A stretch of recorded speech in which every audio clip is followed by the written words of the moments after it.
Hello and welcome to Running the Table, the podcast where we run through everything on the table in the world of sports. And we're going to continue running through the divisions of Major League Baseball. We've already done the AL East, so let's take a trip to the National League East. Tim, are you ready to go? Let's run it, baby. The first team we have is the ever competitive, the ever talented Atlanta Braves, who they don't rebuild, they reload. They keep finding guys that are stars, that are studs, and then they manage to pay those studs. Like last year, they had the NL Rookie of the Year and the NL Rookie of the Year runner up in Spencer Strider and Michael Harris, which was That's so crazy. impressive. And then you swing a trade for Sean Murphy and you get the best catcher tandem in the league, arguably, with Murphy and Travis d'Arnaud. And then you just keep churning these guys out. It's just next man up. It's been so impressive to see for the Braves, and they're on their way to another fantastic season. To look at this team and look at how loaded they are despite the guys that they did lose is pretty wild. I think it just shows what kind of talent that they had on their team last year. But obviously those additions of guys like Sean Murphy helped. Their offensive side of the ball, they've still got guys that can hit all over the field. Getting guys like Matt Olson and Austin Riley, in addition to guys like Acuna and Albies, their offense is going to be perfectly fine. And their pitching staff, I mean, pretty much top to bottom, they've got guys that you can be pretty comfortable with on the mound, especially with their first three and guys like Fried, Strider, and Morton. But it's going to be interesting to see. They haven't gotten off to a fantastic start so far this year, but I mean, everybody, I'm not the, worried about it. I'm the literally first not the worried first 10 about it. 15 games of the season is not indicative of your overall success by any means. And I absolutely know that they will end up figuring it out. So they're going to be a team to handle in the National League, that's for sure. Yeah, with how top heavy the National League is, the Yeah. Atlanta Braves just seem like the best of the best. And the road to the World Series will go through Atlanta this year. That much I can tell you. The next team we're going to cover is the Miami Marlins, who they're getting better. They're an interesting organization. They're getting there. Like, but there's something in the back of my mind telling me they're going to build something up and then they're just going to tear it down like they've done literally in the entirety of the existence of their franchise. They needed hitting, so they went and addressed that. They traded Pablo Lopez to Minnesota and brought back Luis Arias, who was the American League batting champion. You bring in guys like Gene Segura. You move Jazz Chisholm to center field, which that has been an experiment so far. We'll see how that plays out.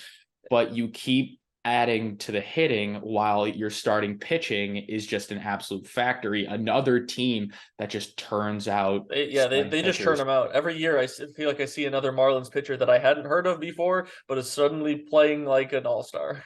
Sandy Alcantara is the NL Cy Young. He's throwing really well. Jesus Luzardo has arguably been better. His velocity's up and his breaking stuff is absolutely filthy. Nasty. He is reaching that potential that he was predestined to be in Oakland, but never quite got. You also trade for AJ Puck to the Marlins from Oakland. You give up JJ Bleday, but that's all right. Like trading JJ Bleday, who I don't even think is on the opening day roster for the A's, for a guy who is your closer and will lock down saves. That's a pretty good deal. So the Marlins they're not going to be great. I think they'll be around a 500 baseball team, but they're definitely building something and they're figuring it out. So going forward, I think they just need to stay the course. I'm excited to see where the Marlins go. The Marlins are another team where it's like your fan base just has to be patient. They have all the pieces. They What fan continue to. base? That's actually fair.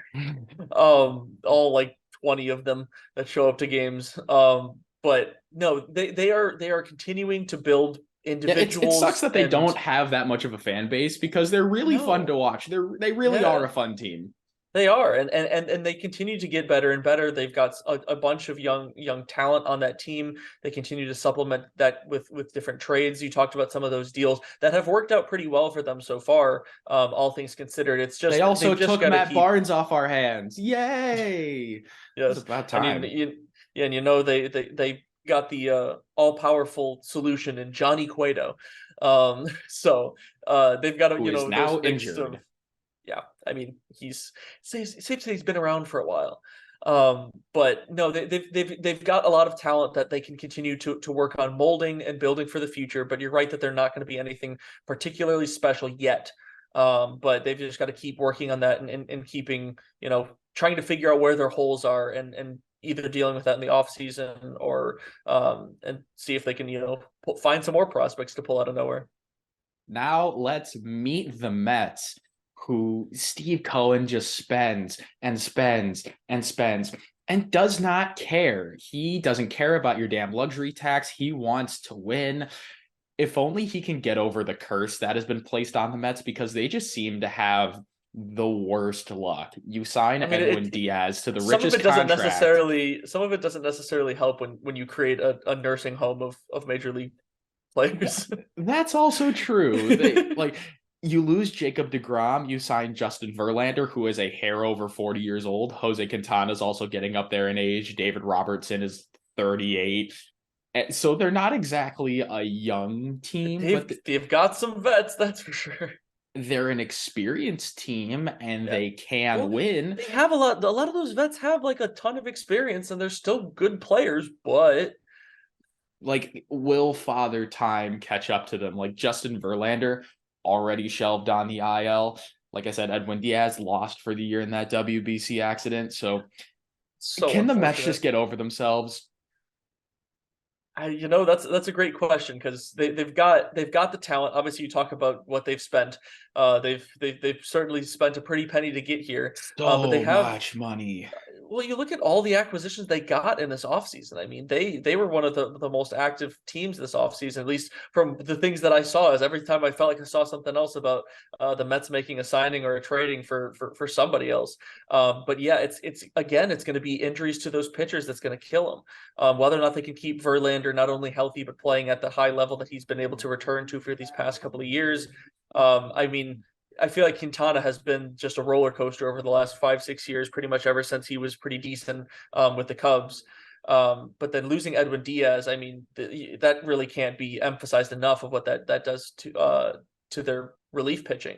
So it's all going to be how many of these guys can they keep healthy, and the guys that they have trying to fill in those positions, how are they going to step up? The next team we have is the Philadelphia Phillies. They went on their miracle run to the World Series, losing to the Astros, and they're back with a really interesting makeup. They can absolutely smash the ball on offense. You sign Trey Turner to that Yeah. absolute mega deal. Spender Dave continues to spend and also doesn't care about your cap space. You signed Taiwan Walker to your starting rotation after losing guys like Noah Syndergaard, Zach Eflin, and Kyle Gibson. David Robertson leaves, so you sign Craig Kimbrell, which stop giving him save Oh opportunities. man, Give them to he's Jose Alvarado, please. Like I don't know when he's gonna hang it up, but he's on the wrong side of his peak. yeah, I mean, Kimbrel will be good as a seventh, eighth inning guy now, but you can't, in all faith, reliably throw him in the ninth, Not especially when really. you have guys behind him. Like, it's a closer committee in Philadelphia. It Yeah. should not be a Let him, closer yeah. committee. Well, just let him be the setup guy. Let Jose Alvarado be your closer because he is by far your best reliever. And I think the second they make that move, you will see the wins drastically go up, because I think Philly fans may have an aneurysm if you keep seeing Craig Kimbrell and Sir Anthony Dominguez coming into the ninth and giving up Yeah. runs. Like, think about it this way: through the 8 or 9 games that they've played, Jose Alvarado's ERA is minuscule, and Craig Kimbrell and Sir Anthony Dominguez have ERAs of, I think, 13 and 15 respectively. Ooh, So not a ouch. Not a yeah, good look. I think the ninth inning option is clear, but I Yeah. think like once the Phillies figure that out and get a fifth starter, because their fifth starter right now is Matt Strom, who has been a bullpen option for and a middle reliever for the Padres and the Red Sox. So Yeah. that's something that's really interesting. But hey, maybe That's he something to note. succeeds. Yeah, maybe he succeeds in the starter role. Who knows? But Yeah. it's just a weird Philly team. They're still going to be fun to watch, though, especially when Bryce Harper comes back. Yeah, they're an interesting sort of conglomeration of talent and then kind of guys that seem like they're just kind of pushed in to fill in the gaps. I I mean, think you that's talk a pretty about good way to describe it. Yeah. yeah, it's really interesting, and yes, when Bryce Harper comes back, obviously that's a huge boost to your team, and they've got still a good amount of talent to carry them in a lot of places. But yeah, it's once again, it's going to be that pitching that's the big question mark, and whether or not they can figure out the best relief system that works for them. Because right now, clearly with those two guys being your main closers at 13 and 15 ERA, it's not going to cut it. So it's going to be interesting to see what they're able to do with that. But they've got the talent to still be a pretty solid team. I don't see a miracle run like they did last year, though. That's for sure. But Tim, this is baseball. Anything can happen. That's why you play the game. But you know what won't happen? The last team we have to cover, the Washington Nationals, being any good. They stink. This team is not built to win. Like the strategy that they've employed is like anything of value they're going to try to ship off and get prospects for, and then those prospects let them age. Like you get Keibert Ruiz over from the Dodgers, CJ Abrams and Mackenzie Gore in that trade for Juan Soto. You let those guys develop and continue to do their thing, but I guess they're playing the long game, but they're like 2 years away from being 2 years away from contending. So you really just gotta stay the course and whatever that means. But for the love of God, get Patrick Corbin and Steven Strasburg's contracts off of your books, because they are paying them both way too much money for basically nothing. Yeah, I mean, because Patrick Corbin is terrible, and Steven Strasburg, God bless his soul, can't stay healthy. If you want to keep Steven Strasburg on the roster to owe it to him because of all that he has brought to the Nationals, so be it. But what is Patrick Corbin still doing here? Like, overall, they stink. They let's just say they are not making baseball decisions to attempt to win now. Plain and simple. They're just not interested in it. No, and that's the thing, and I get that. So it's for them, it's a pretty sensible move to make that sort of future push right now with the roster they have. But like we said, if you're going to do that, you really need to fully commit, which means sometime in the next year or two, or please just soon get rid of some of those nasty contracts, because that's what opens the door once you build those prospects to then fill in the rest of the pieces with guys that are already proven out there, either in contracts or being able to trade for some of those bigger name guys to really make a difference in your team. But yeah, there's really not going to be much to watch from the Washington Nationals this year. I think the craziest thing about the Nationals is that they've won a World Series in the last 5 years. Yeah, how they are the big example of how the mighty have fallen, and they have fallen hard. Yes, they have. But that's all we got for our NLE season outlook. We'll be hitting you with the rest of the divisions in Major League Baseball as time goes on. But if you haven't seen the AL East video, go watch that, and go watch our other stuff on the channel. We have college basketball, NFL, and so much more. So if you want more from us, like and subscribe. And until next time, we out.